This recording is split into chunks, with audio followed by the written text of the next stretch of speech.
Assalamualaikum warahmatullahi wabarakatuh. Selamat pagi anak-anak. Bagaimana kabarnya hari ini? Semoga dalam keadaan sehat walafiat. Sebelum belajar, marilah kita membaca doa, semoga nanti diberi kelancaran. Berdoa dimulai.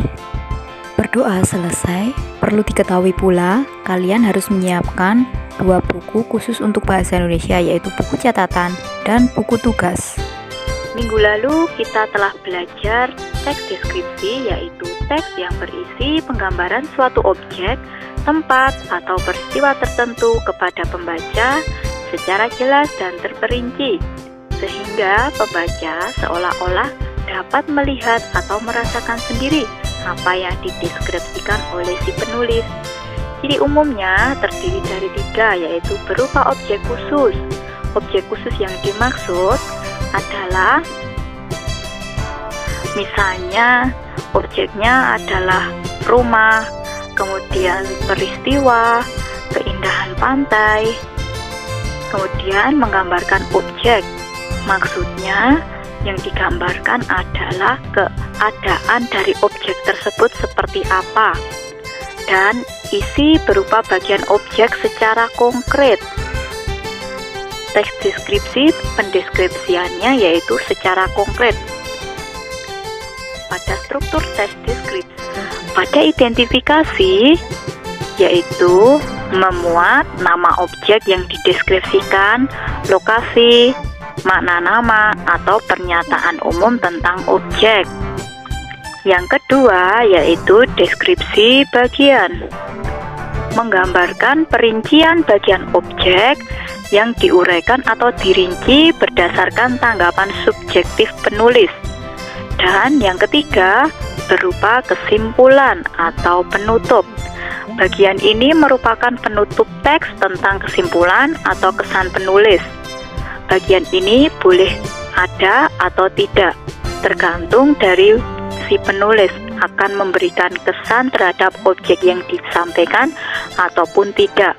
Di sini ada contoh teks deskripsi yang diuraikan beserta strukturnya. Judulnya yaitu Pantai Ora, Surga Tersembunyi di Maluku.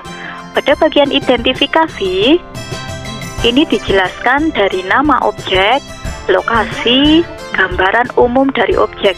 Nah, objek yang diamati di sini adalah pantai.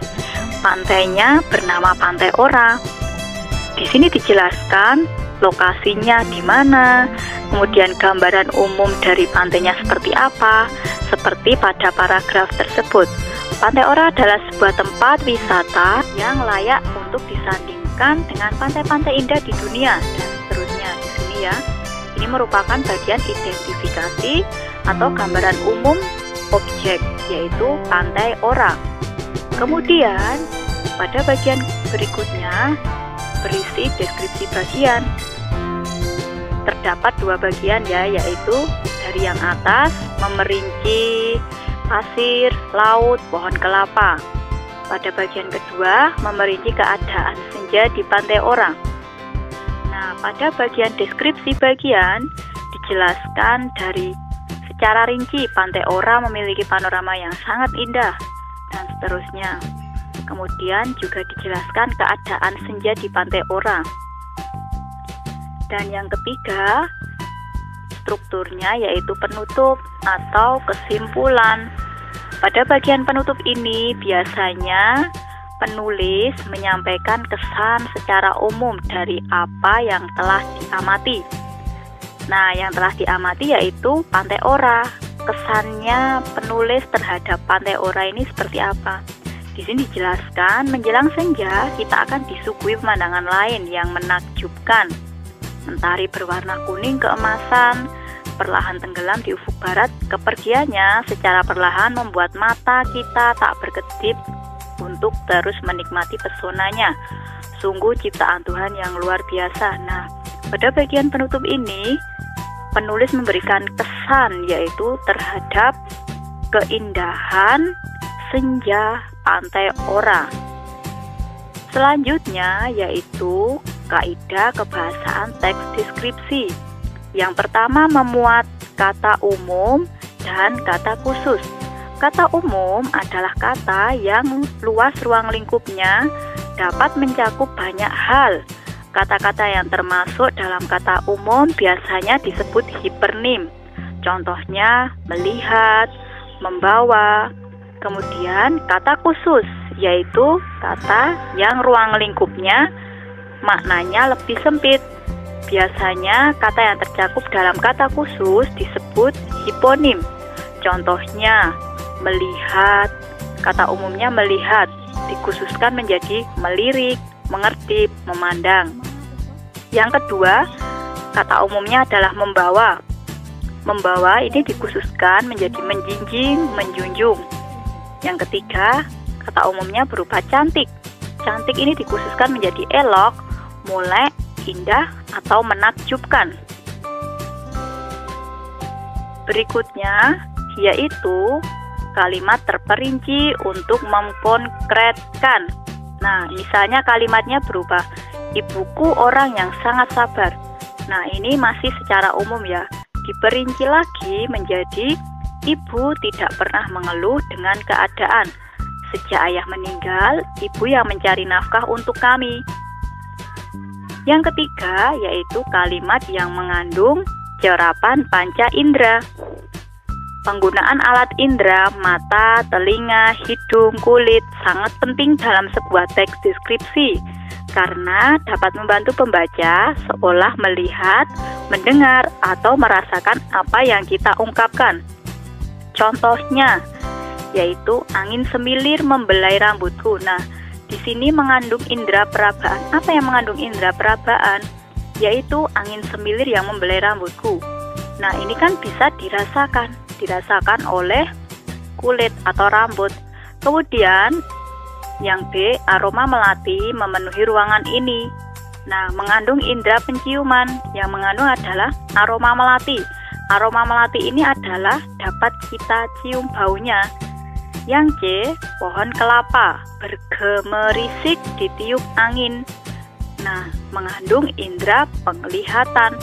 Pohon kelapa yang bergemerisik artinya adalah pohon kelapa terkena angin. Nah, ini kan dapat dilihat oleh mata kita. Yang D, baju yang dipakainya sangat cantik, berwarna biru muda, dipadukan dengan kalung mutiara, mengandung indera penglihatan. Maksudnya, baju yang dipakai warnanya biru muda. Nah, baju warna biru muda ini dapat kita lihat oleh mata kita.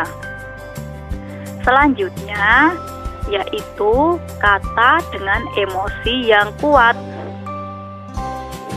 Dalam teks deskripsi, kita sangat memegang peranan penting untuk memperjelas apa yang kita ungkapkan.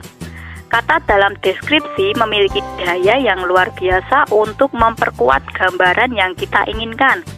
Contohnya, ayahku memang tangguh, setiap hari bekerja keras untuk menghidupi keluarga kami. Yang kelima, kaidah kebahasaannya menggunakan kata berimbuhan. Kata berimbuhan adalah kata dasar yang mendapat awalan atau prefiks, akhiran atau sufiks, dan sisifan atau infiks. Contohnya, ada kata berimbuhan diminati, yaitu berasal dari kata dasar minat mendapat imbuhan di dan i.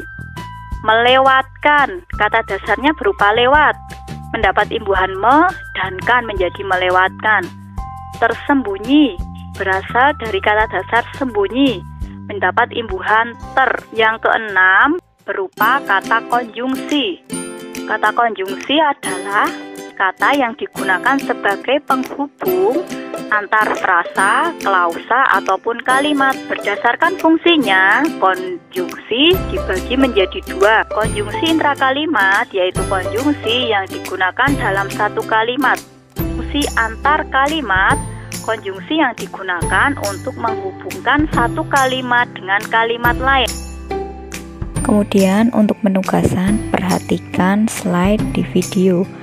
Jawablah 2 soal di buku tulis kalian. Setelah itu, foto dan kirimkan ke link berikut. Sekian untuk penjelasan materi struktur dan kaidah kebahasaan teks deskripsi.